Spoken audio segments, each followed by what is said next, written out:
session. How to design workshop curriculum. So we're looking at when you have decided that you will organize a workshop, you have decided on your workshop topic, you have decided that you want to organize a workshop for accountants, for craft people, for single women, for mothers, for teens, workshop for pastors, for students, whatever you want to do, you have decided now. How do you design the workshop curriculum?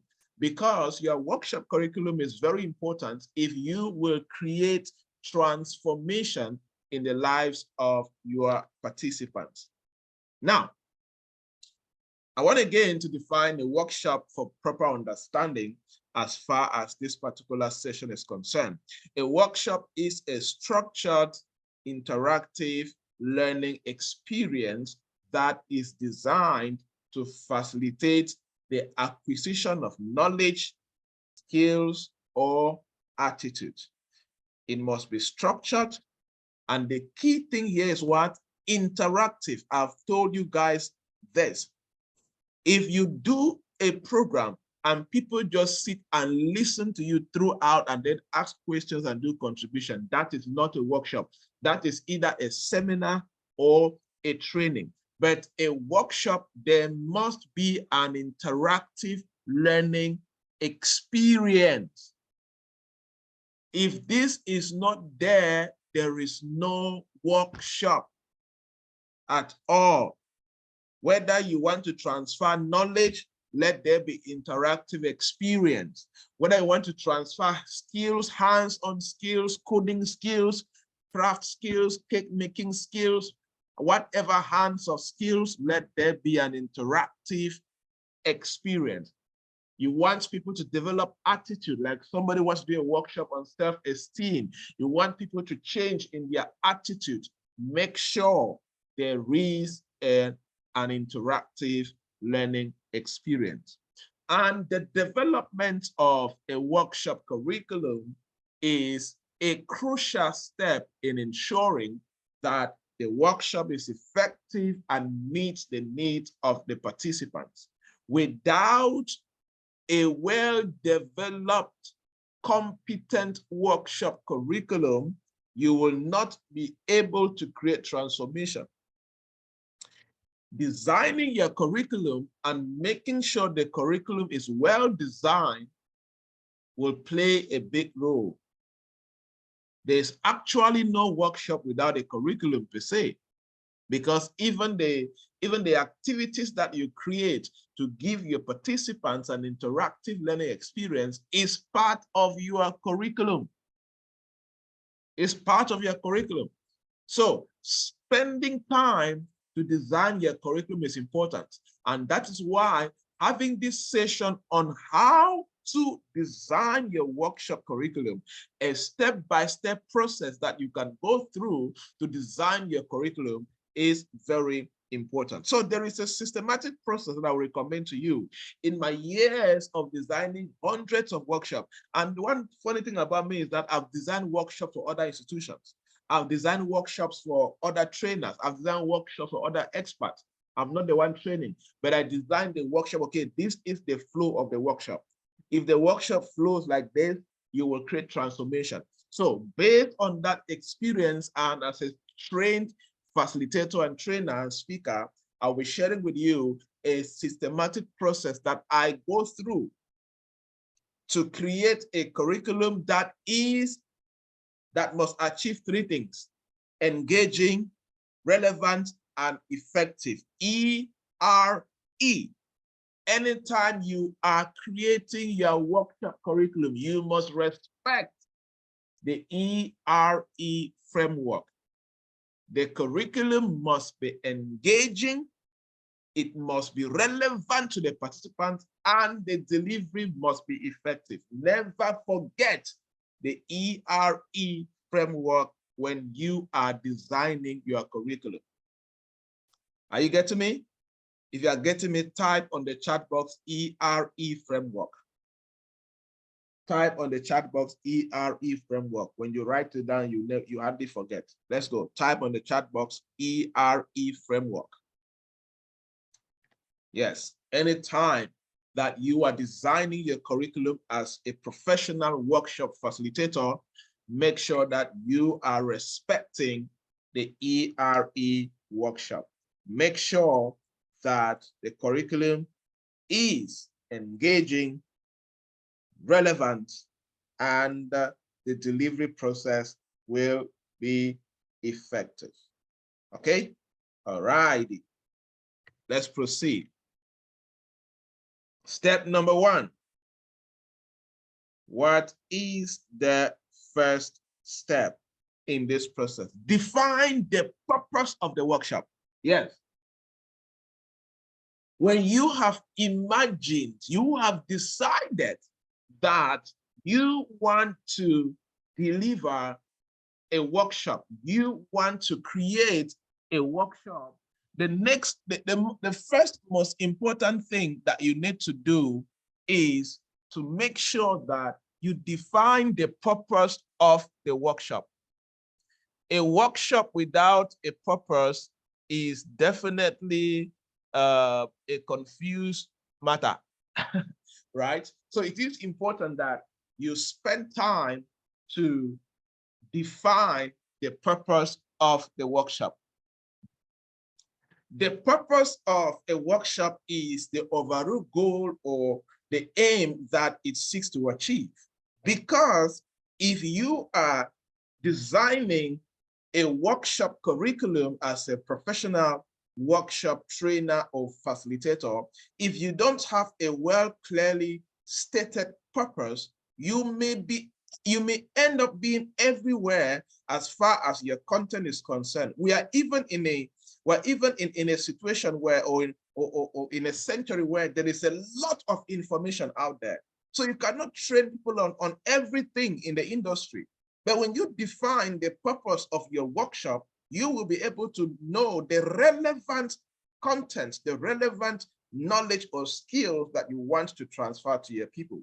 Therefore, it is important to clearly define the purpose of the workshop in order to guide you through the process of developing the curriculum and ensuring that the workshop is focused and effective. So when you define the purpose of your workshop as a workshop facilitator, it will help you to ensure that your workshop is focused and effective. Okay, step 2. Identify workshop specific objectives. Identify workshop specific objectives. I did not say workshop objectives. Specific.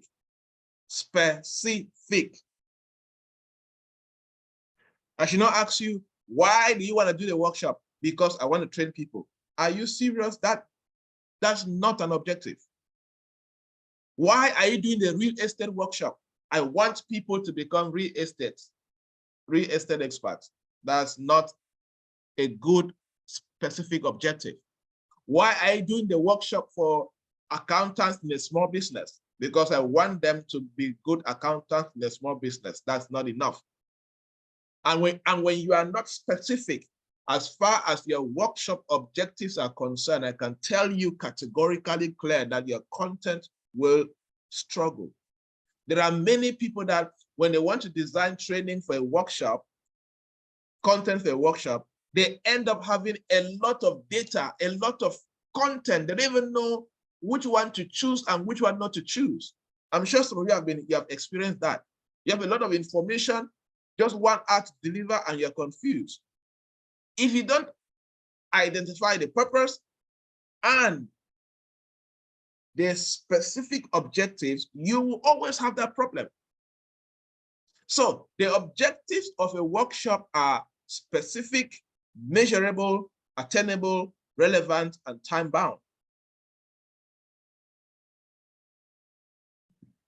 Because you need to outline them in a way that the participants will be able to do or know as a result of attending the workshop? What will I know if I attend your workshop? What will I be able to do if I attend your workshop? So for example, instead of, let me say like this professional workshop certification program, I should not just say that I want people to become workshop facilitators. No.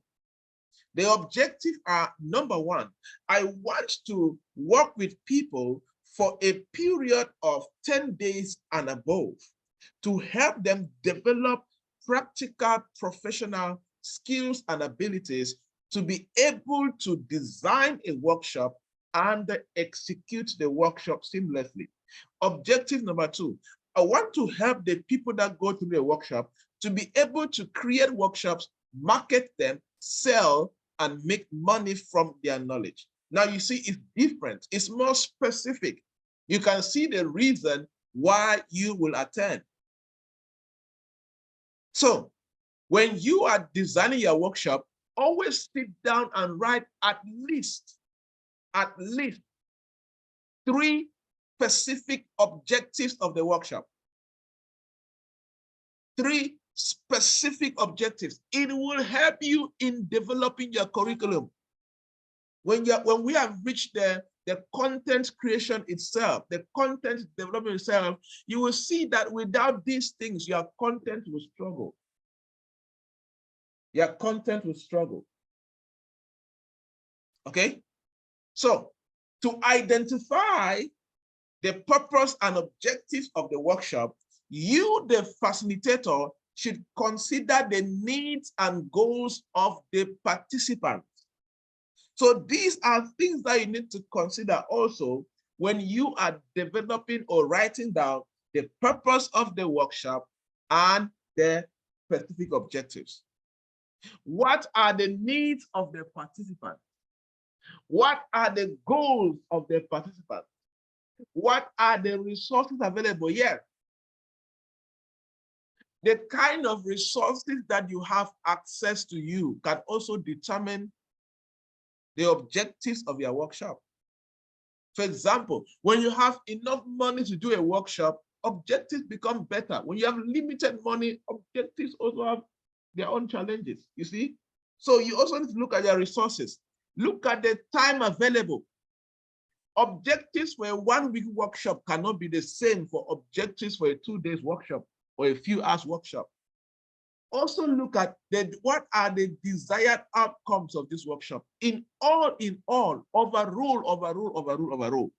What do we want to achieve as the outcome of the workshop?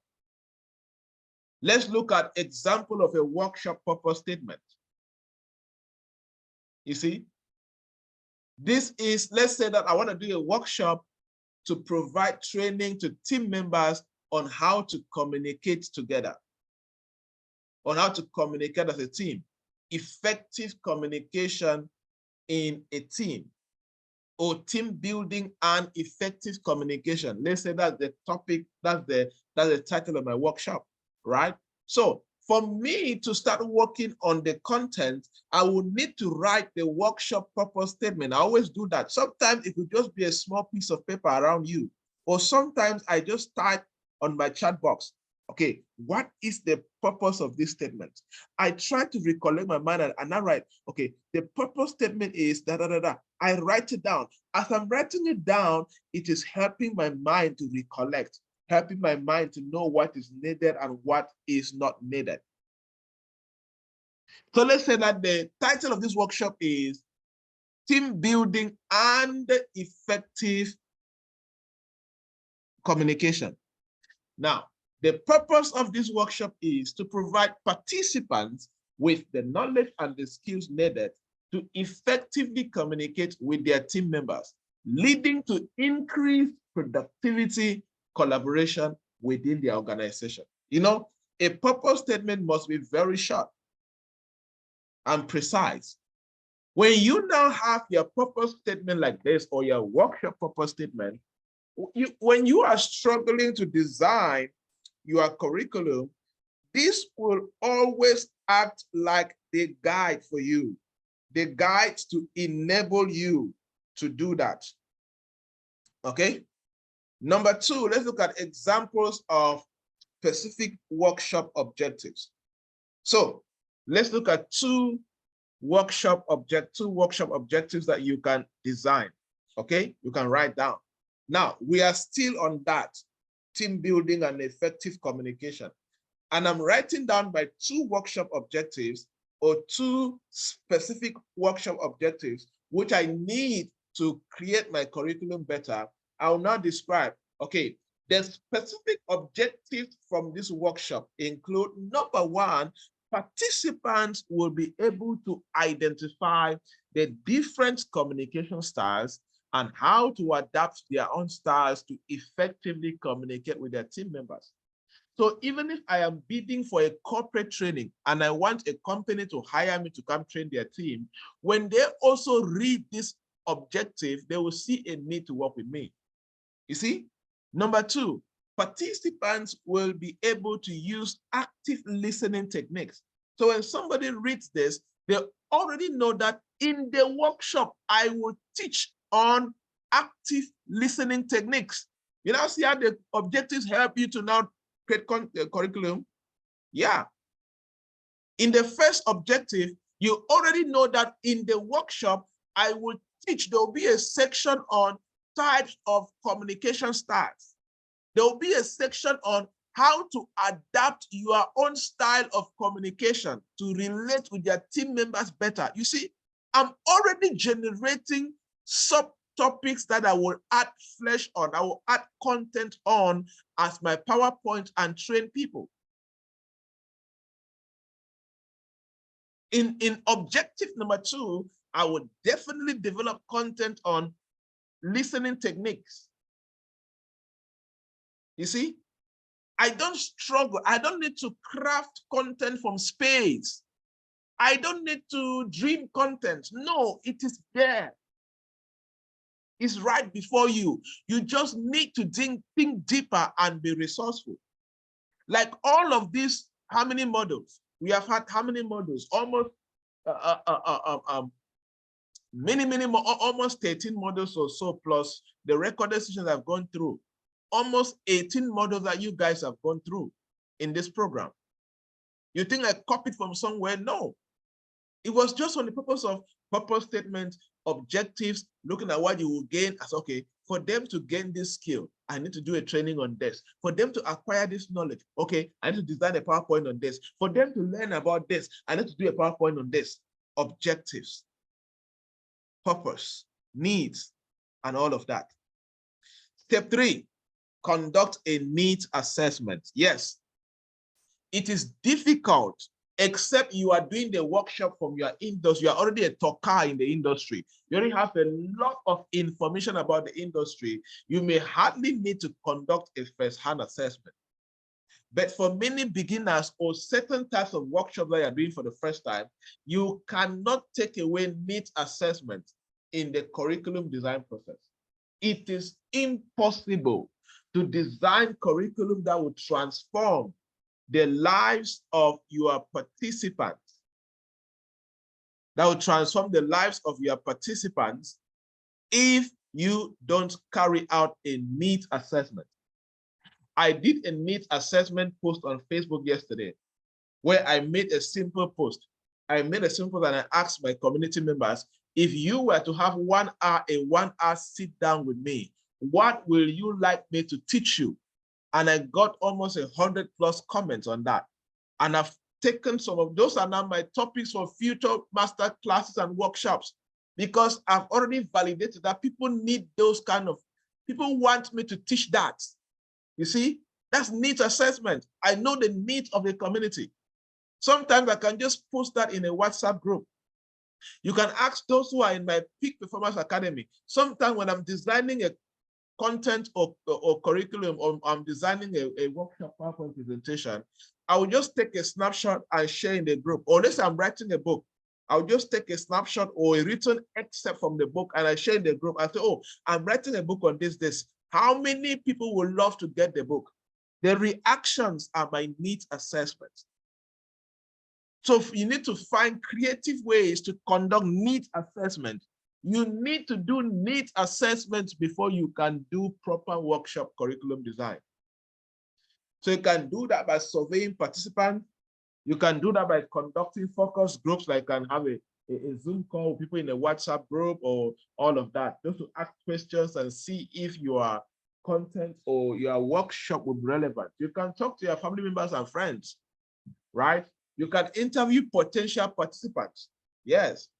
If you're designing a workshop for small business owners, okay, go out and interview them. You can ask them questions, right? You can ask them questions that you can use to do that. Let's look at examples of some interview questions that you might ask people in order to design a workshop curriculum. Yes, I am talking about this because there are some high-profile workshops that before you deliver those workshops, you must interview potential participants so that you'll be able to design curriculum that is top-notch, relevant, and that can create transformation. Okay, so examples of the questions include, what skills or knowledge do you feel you need in order to be more effective in your job or your business? What skills or knowledge? What skills or knowledge do you feel you need in order to be more effective in your job or in your business? What have you found most challenging about your job? Yes. Or let's say like Hedwig is doing she's a career coach. What have you found most challenging about looking for a job? When people start responding, that is your needs assessment. You're talking to a business owner. What have you found most challenging? Making profit, making sales, and becoming profitable. They tell you, you can use that and create a workshop. What are your goals for your career development? What are your goals for your marriage? What are your goals for your business? You can use all of this and create content that will speak to the heart of the people. And I want to emphasize, when you are doing premium workshop, I'm talking about workshop that is very expensive. Workshop that, according to you, could be, your premium workshop could cost maybe 10,000, 15,000, 20,000, 50,000. I don't know whatever level you are. But when you're doing workshop that require people to pay some good amount of money, using interview questions to interview potential participants is important, so that you are double sure that people will need the knowledge that you have put together. It is possible to spend time and craft knowledge that nobody would need. It is possible to spend time and craft knowledge that people will not experience transformation. Let's do a quick activity in the chat box. I want you all to think of one interview question that you can ask your potential workshop participants to see if, to carry out a needs assessment, just one. Everybody in the chat box, I've given you examples right now. Now, go to the chat box, type just one question that you ask to your potential workshop participants in order to determine if they need your workshop. That is your needs assessment interview. Let's go. All right, so let's proceed with step number 4. Determine the content and the structure. Now, this is the heart of the matter. This is where you determine the content and the structure. What will your content look like? And let me tell you, your content looking like structure will come from the first step, second step, third step. Determine your relevant and useful content. Organize content into a logical structure. So now you need to go to your needs assessment, go to your objectives, go to your purpose, and begin to bring out your content from there, the structure from there. You understand? So if we're talking about, I was giving examples about doing a training on effective communication and team building. So my content could look like, okay, I will define the key terms. I will define effective communication and team building. That could be the first part of my workshop. Step 2, I could talk about the importance of effective communication in a productive team. You see, you are the one now generating all of this based on the purpose definition, based on specific objectives, based on your needs assessment, especially. Majority of your content determination will come from your needs assessment. So when people respond to your needs assessment, you're going to convert what they say, convert some of the questions that you ask into content. That way, they become relevant and they become useful. Organizing the content into a logical structure, that is your job. You begin to organize which slide will come first, which slides come second, which slides come third. And let me tell you, step 4 is where you validate your professionalism. Step 4 is where you validate whether you are an expert in that field or not. Let me tell you, people who are not expert, people who are just lazy, average people, always struggle in step 4 because nobody will give you step. It is your job to generate the content as an expert. So if you claim that you are an expert in your field, you cannot struggle in step 4. People who struggle in step 4 are people who are not truly expert in the area where they want to design a workshop. So there's no way of saying, okay, go and copy content. No, you need to determine first of all, you need to determine the content outline. That's what I do. When I reach stage 4, I determine the content outline. Okay, my workshop will cover this outline. Slide number 1, define the key terms. Slide number 2, state the importance of why they should develop this skill. Slide number 3, the body. I enter the body. What's the body? The body may involve, like, let's say, communication and effective team building. The body may involve types of communication, how the various types of communication impacts various team members, how to relate your best style of communication with your team members. You see, you start creating all of that. So step 4 will be irrelevant. You will struggle in step 4 if you have not properly defined your workshop purpose. You have not properly defined the specific objectives of your workshop. You have not carried out proper needs assessment to know the challenges that your target participants are facing and how you can convert the challenges into content. That is your job to do. Okay, step 4. And to implement step 4, you, the facilitator, should do the following.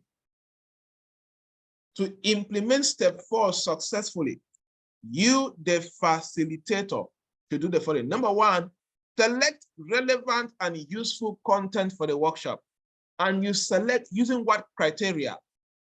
Purpose statement of the workshop, objectives of the workshop, and the needs assessment that you carry. The second thing you have to implement, organize the content into a logical sequence. Like these slides, I'm telling you, I am the one that starts with my brain, with my head, and organize the slides in a logical sequence like this. It's my job to do it as the professional in this field. So it is also your job to make sure that you organize the slide in a sequence, the content in a sequence, that when somebody follows, they will learn things one step at a time and not get lost. There are some speakers and trainers that when they speak, you get lost. They will take you from north to south to east to west, back to center. At the end, they conclude you are lost. Don't be that kind of a facilitator. Learn how to organize your content to a logical sequence. Me, I always use introduction, body, and my body always involves a step-by-step process. If you have ever followed me, if you have followed more than one of my trainings, you'll notice this. I always start with introduction, then I enter the body, and the bodies always include a how-to, a step-by-step process, then conclusion. Right? The third thing that you must implement, is Choose a variety of activities to engage the participants and facilitate learning. I have emphasized and I'll keep on saying, it is not a workshop if there are no activities. What validates what you're doing that is a workshop are the activities that you design and you engage the participants to fully involve themselves in the activities so they can learn. Consider the time available and plan the activities accordingly. That's the last thing that you have to do. When you are designing your content in step 4, always check the time. What is the total time for this workshop? Is it a 2 hours workshop? Is it a 3 hours, 4 hours, 7 days, 4 days, whatever? Consider the time available to you and make sure that you plan all of your workshop to fit the time given to you. Then step 5, which is like the big brother of step 4. So step 4 is where you can spend a lot of time designing your PowerPoint presentation here and there and other stuff. Now, in step 5, what you do now is you design the extra stuff that you will need to successfully deliver your workshop. Okay? Handout. Will you want to give handouts to your participants? Your slide talking about your PowerPoint. Exercises, will it be there? Will you create individual exercises? Good, do it. Will you create team activities? Good, do it. Will you take the participants outdoors? Okay, design how the outdoor process is going to flow. Are you getting the process? So you need to decide. You must not design all of this. Sometimes for me, I just do my slides, exercises, and team activities. Sometimes there are handouts, and sometimes there are extra studies. Extra, for me, sometimes handouts are like extra, how do you call it again? Videos, video links of previous trainings that I have done or recorded courses I've done in the past, and that give you, okay, to go groom more in this area, please go and follow the following courses. You get the point? So develop further workshop materials. Practice and rehearse. Practice and rehearse. Yes. For most people, they will need to always practice and rehearse their workshop. They'll always need to practice and rehearse their content to avoid stuff. Sometimes on workshop, you have a lot of exercises, you have a lot of handouts, all of that. So you need to go through the sequence to make sure that, let's say it's a workshop that is going to run the whole day. You will need to make sure that you rehearse and go through, okay, when we meet at 8 o'clock, what am I doing first? 10 o'clock, what comes next? 12 p.m., 1 p.m., 2 p.m., up to 4 p.m., you rehearse the whole sequence and the whole process, right? Very important. So, and sometimes you, the speaker, you can rehearse you delivering your slides. Rehearse you delivering your slides, okay? It can be very important to do that, especially if you are still young in the industry. You have not been training consistently like for more than 3 years. I'll always recommend rehearsal and practice before you go and embarrass yourself in public, okay? So practice and rehearsal are very important. Step 7 for every workshop is carry out activity engaging. Recap. It is always recommended that at the end of each workshop, make sure you do a recap. But I always encourage do activity engaging recap. Don't just ask people to, please, can you raise up your hand and tell me what you learned in this workshop? Yes, that is a good recap. Or for most people, they're the ones who give a recap. Okay, in this workshop, we have seen the following. They start listing. You're the facilitator. You start listing the things that they did. And they go, oh, this is our recap for the workshop. Thank you for coming. Bye-bye. No, I always encourage what I call activity engaging recap. So I always create an activity to do a recap. I'll say, okay, you know what? Everybody stand up, write down the 5 top lessons you have learned from this workshop and how you implement the lessons after the workshop. come out here and do a short presentation of 1 minute. You see, it's engaging. You are putting people on the spot. It's almost like accountability. It's almost fun. People will learn from other people and all of that. So avoid doing boring recap. Avoid doing listening with the recap. I encourage you to carry out activity engaging recap. And of course, step 8, carry out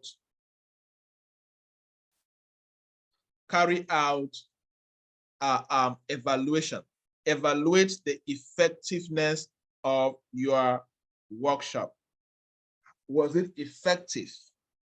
You can give a quick link for participants to feel. You can just ask them questions. Oh, how was the workshop? Were you blessed? Were you transformed? What do you think? Was it relevant to you? Will it make you a better professional? That's you interviewing the participants. Okay, they can just do a quick, like after work, people are packing to go home and all of that.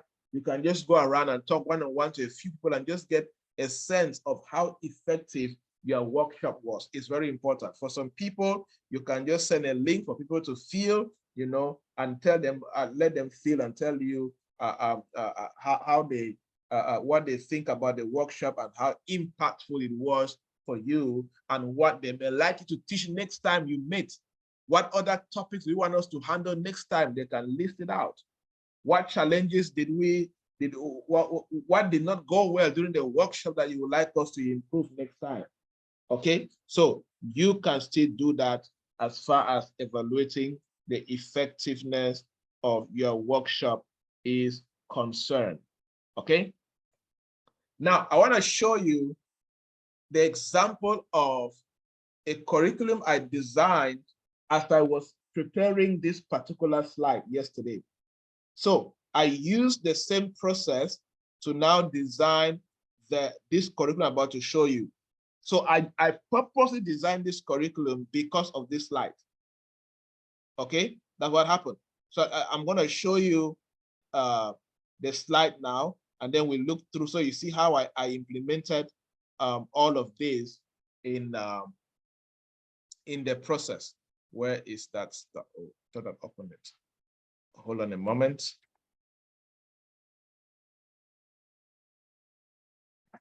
So I gave the workshop title, Building Self-Confidence as an Entrepreneur. Building Self-Confidence as an Entrepreneur. That is the assumed title of my workshop. So when I did that, I now designed this curriculum structure, which is 2-page, right? Curriculum on the topic, how to build self-confidence as an entrepreneur. Let's say I sat and I said, oh, I think that entrepreneurs need self-confidence in order to be more successful. Okay, that's good. Then I, defined the purpose. Then I went ahead and I did my needs assessment. That's the assumption that brought us here. Then, so when designing a workshop curriculum on the topic of building self-confidence entrepreneur, there are a few key elements to keep in mind. Number one, the objective. See, I established the objective of the workshop. The workshop should have specific measurable learning objectives that align with the overall goal. You see, it's talking about the overall purpose of helping entrepreneurs to build self-confidence. This is the purpose of this workshop. Through this workshop, I want to help entrepreneurs to build self-confidence. So objectives are identifying and overcoming personal obstacles to self-confidence, understanding the connection between self-confidence and success as an entrepreneur. As I'm reading these objectives, you can already see the kind of topics that I'm going to develop in my body, right? Develop a personal action plan for building self-confidence. You see, those are the objectives. Use variety of teaching methods. Okay, for me to successfully deliver this workshop, I will use a variety of teaching methods to appeal the different learning styles and keep the entrepreneurs engaged.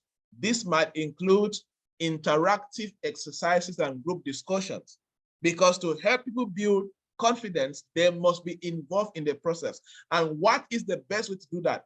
Create interactive exercises, like maybe pushing them to stand in public and talk about their business ideas, pairing them in groups and push them to discuss among themselves, right? Lectures and presentations. I can do a lecture like a PowerPoint presentation and all of that. Role-playing simulations. I can now create a situation whereby, you know, I select a few entrepreneurs to sit as investors, and we call some entrepreneurs to come and present their businesses to the investors in a confident way. And I do corrections, I do advice, and they do the role play again. You see, I create a scene. I create like a drama scene. I call some entrepreneurs, let them, you entrepreneurs, you're going to become investors. You're also going to talk. And we're going to select other entrepreneurs to come and do a presentation. In this role play, everybody is being active and they are building, you know, self-confidence. Self-reflective activities. Yeah, I could create a video like describe a time in your life where you were very embarrassed with yourself because of low self-confidence. You see, reflective activities. Or describe a time in your life where you feel that you lost an opportunity because you lacked the self-confidence to take advantage of that opportunity. You see, this is me. I'm telling you my process of going through develop my curriculum based on what I've taught you guys now, right? I can include case studies and examples. And this is where, if you notice me a lot, when I'm doing many of my trainings, I tell a lot of my personal stories. Have you guys noticed that? Those are stories that I prepare in advance. I scan my life. Oh, for me to teach this, which part of my life should I share with these people? Oh, let me see. I begin to calculate. And now jot them down somewhere. Oh, you know what? Tell them about what happened in Kenya. Oh, tell them about what happened in France. Tell them about when you went to Turkey to do that, this happened. You see, those are real world examples because they are very important to create transformation. Or sometimes I'll tell stories of my friends. I'll tell stories of clients I have coached. I'll tell stories of my team members. Those are things I have highlighted to feed during the workshop or the training session, right? Encourage attendees to set goals. Attendees to be encouraged to set specific measurable goals for building their self-confidence and create an action plan for achieving these goals, right? It's part of creating the transformation. Provide follow-up resources. You see, we spoke about resources, one of the steps. You can recommend, oh, for you to be able to build self-confidence, read the book by Joybert on redefining yourself for success. Through that book, you'll be able to redefine your attitude, your mindset, and your character to become more successful. Oh, to build your self-confidence, there's a video on my YouTube channel titled 5 Techniques to Build Self-Confidence as an Individual. Go and watch that video and increase your knowledge and learn more stuff from there. You see, additional material. It could be a book by another author. Now, from there, when I've done that, you see, when I've done that, I already have my curriculum. I'm going to design and all of that. You see, when I've done that now, the next thing is a schedule. I always like to have a schedule for my one-day workshop or for my few hours workshop or for my 12 days workshop, whatever I'm doing, right? Let's say it's a 1 hour or it's a one-day workshop for a couple of hours. You see, this I'm going to break it down. Introduction of the workshop and welcoming the participants, like the first 15 minutes. Like we did that in this session. The first 10 minutes of this session, we spoke about yesterday's assignment and I gave comments. That was like introduction and welcome per se, while waiting for other people. It took us about 9 minutes, you see? Then overview of the importance of self-confidence in entrepreneurship. You start the first session of the workshop, you begin to lecture, you begin to teach, right? From there now, you now create an interactive exercise. For me, I wanted to do talk activity. That's what I always have in my mind. So here, I would speak for 30 minutes and just teach. Then after that, activity of 45 minutes. Remember, it is only a workshop if people are involved getting things done. Then in this 45 minutes, I give them an activity. Identify personal obstacles to self-confidence. Write it down. Look at your life since primary school up to now. What are the personal obstacles you have faced as far as building your self-confidence is concerned, right? Then we go, after that 45 minutes, we go back to the lecture, understanding the connection between self-confidence and success as an entrepreneur. That will run for 45 minutes. After that, again, group discussion. In the group discussion, in this group discussion, I actually have a PowerPoint presentation, but I will not be teaching actually. I will ask them to share, and I'm just guiding and putting and commenting and adding the flesh, right? In this group discussion, which will run the 45 minutes, share the strategies for building self-confidence among yourselves. They begin to share. They begin to share. Maybe towards 15 minutes, and I'll call group representatives, group leaders, or if there were any, come and share. What did you discuss in your group? What are the key strategies that people agreed in your group? Just read them out, and then I'll give comments, and then we conclude on this session, right? From there, we can move to role-playing exercise. Practice self-confidence in a business setting. This is where now I can now create we can now bring chairs in front, and we create a roundtable conference, and we now say, oh, all of you, imagine that you are in a board meeting. Start having a discussion like board members, and all of you are billionaires. Talk like billionaires. Talk like millionaires. You see, that's a role play exercise. When that comes done for 10 minutes, and we can bring another exercise where we can now say, oh, we're going to do a pitching session where some entrepreneurs will become investors and other entrepreneurs come and pitch to the investors. You see, role play activity. Then self-reflection activity. This way you now put them back in their personal space and challenge them. This way you're trying to put them in a place where they can make good use of your workshop when they have gone at home. Self-reflection activity. Set personal goals for building self-confidence. I want you right now, write out personal goals that you will start practicing from today to build self-confidence. Maybe you thought that while you were teaching, you said one of the best ways to build self-confidence is to invest in yourself and build your competence. Somebody will now write, oh, from today, I will start reading one book a month. You see, they now write in their personal goals, okay, from today, I will read or buy and read one book a month. Maybe you thought that to build self-confidence, be careful of your circle. Stop being around people who are not dreamers, who don't have goals, and who speak on the negativity. Change your circle and start being around positive people, dreamers, those who set goals and those who have careers and businesses. Somebody said, oh, you know what? I'm going to audit my list of friends. Those are personal goals that I'm setting. After 30 minutes, you can now go to conclusion. This is where you conclude your workshop. This is where you do engaging activity recap, all of that, 15 minutes, 20 minutes. You can give announcement, next steps, whatever, and then you close.